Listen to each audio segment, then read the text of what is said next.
Welcome back to Jose the Indian farmer. ഇന്നലെ വൈകിട്ട് കട്ടപ്പനയിൽ നിന്ന് എൻ്റെ അനിയൻ കൊണ്ടുവന്ന 3-4 ഏലത്തിൻ്റെ ചെടികളാണ്. ഇവിടെ നടാനായിട്ട് കൊണ്ടാണ്. കട്ടപ്പന അതുപോലെ തൃശ്ശൂരാണ് ഇപ്പോൾ എൻ്റെ സ്ഥലം. ഇവിടെ ഏലം എനിക്ക് മുമ്പ് ഉണ്ടായിട്ടുണ്ട്, പൂട്ടൊക്കെ വന്നിരുന്നു. അപ്പോൾ അതുകൊണ്ട് ഒന്നും കൂടി ട്രൈ ചെയ്യാനാണ്. അപ്പോൾ ഈ ഏലം കൊണ്ടുവന്നപ്പോൾ അതിന് ചെറിയൊരു ഒടിവ് വന്നു. അതിലൊരു ചെടിയുടെ തലഭാഗം കണ്ട് ഒടിഞ്ഞു, ഇത് ഈ കാണുന്ന ഭാഗത്ത്.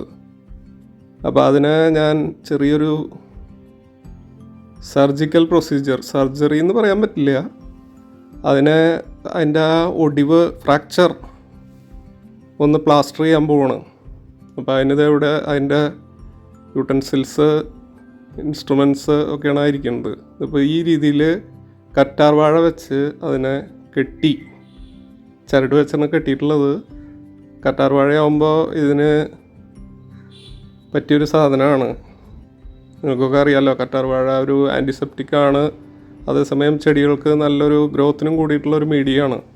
അപ്പോൾ അത് സ്പ്ലിറ്റ് ചെയ്ത് അത് വെച്ച് ചാക്ക് ചരടുകൊണ്ടാണ് കെട്ടിയിട്ടുള്ളത്. അപ്പോൾ ഇത് ഹീൽ ചെയ്ത് വരുന്നു വിചാരിക്കുന്നു. അതിനെ പ്ലാന്റ് ചെയ്ത് കഴിയുമ്പോൾ ഏലം ഇതുപോലെയൊക്കെ ഉണ്ടായി കിട്ടണം എന്ന് ഉള്ള പ്രാർത്ഥന ഇതോടൊപ്പം ഉണ്ട്. ഏലം ഞാൻ പറഞ്ഞല്ലോ, പൂട്ട് വന്നു, ഏലം പിടിക്കുകയും ചെയ്തു, പക്ഷേ ഇതുപോലെ കിട്ടിയില്ല.